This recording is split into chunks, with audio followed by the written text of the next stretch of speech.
So something that I think that we were both kind of wrong on last week, Yeah, very much and so. admittedly so. UFC, we had UFC 265, and the only fight that we really gave a whole lot of attention to was Cyril Gane and Derek Lewis. So Derek Lewis is the name that I knew. Cyril Gane was someone that I didn't really know. We said, hey, Cyril Gane, he's 9-0, so obviously he's got some talent. Guy's 6'5", 245, big fucking dude. We'll see if that translates, and it 100% did against Derek Lewis. He He worked it. completely owned that match. You don't see heavyweights move the way that Cyril Gane can move. I did not know that about him.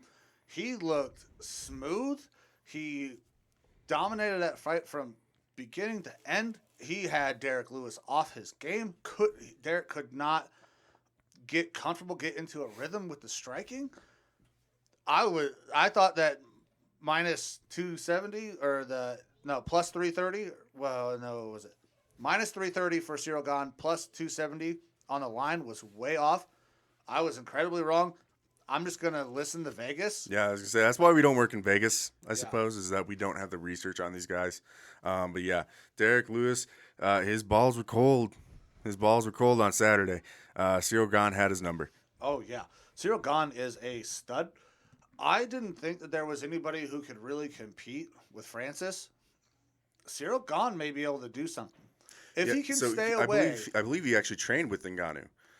So it makes a little bit of sense to come from the same camp.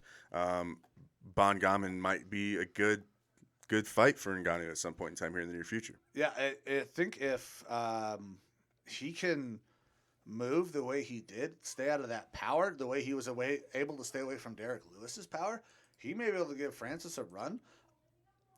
Cyril Gane, I am sorry, man. You are a fucking stud, and I slept on you.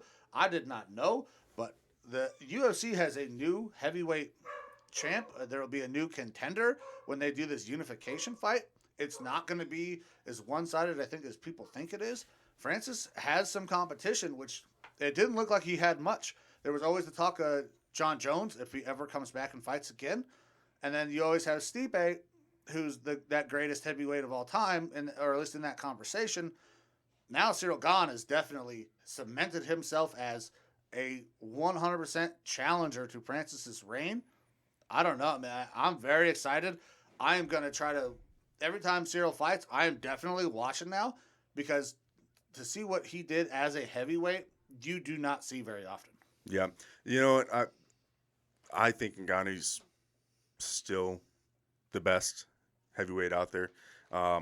Hopefully they pay him his money and get his contract figured out with the UFC because that's the fight I think that we're all going to kind of be looking forward to now. Yeah. Ngannou's my guy. I think he has the reign on the heavyweight title for a while once he gets it all figured out.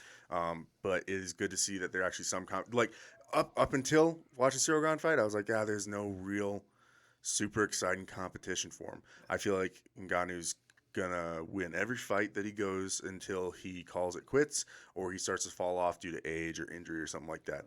The only interesting one that I think that there was even talk about out there was John Jones, and even that one I'm kind of like, hey, John Jones is getting old. I'm kind of out on John. That's the thing. Like it was more just like watching Conor McGregor fight recently is that I think his time's over. Yeah. But he's a fun name to watch. He's a fun fighter to watch. So I'll actually be interested to watch that sort of fight. Same thing with if John Jones were to fight Ngannou. It's going to be interesting to watch, but I think Ngannou's still got it. It's still is his fight to lose at that point. Yeah. So Well, Father Time catches up with everybody. We've said that numerous times on the show, right? So I think Father Time is finally catching up. I'm a huge Stipe guy. Stipe is a Cleveland guy. So Stipe was my heavyweight before. I run with Stipe. I would love to see him try again, but Stipe is on the backside of his career. Yeah. He is also getting old. Father Time is catching up. And that fight with Ngannou, I think, showed everything that we needed to see there. Yeah, but Cyril is a young guy. He is up and coming. We could see a trilogy out of Ngannou and Cyril Gane, depending on how these fights look when they get made, because they are going to get made at some point. I'm very excited for that. That heavyweight division, I mean, I was huge on Stipe. Obviously, DC is a legend, but Stipe had DC's number. I mean, after that first fight, DC got him. Stipe came back and looked fantastic. And going into that third fight, I was like, Stipe has this. DC is on the backside of his career. He is about done. And we're starting to see that kind of fall off. Now we have two young, exciting contenders in that heavyweight division. I'm very excited to see the way all that stuff goes. Yep. It'll be really fun to watch going forward. Again, hopefully Ngannou's contract situation gets worked out between him and the UFC. Dana, quit being a bitch. Pay the man. He deserves it.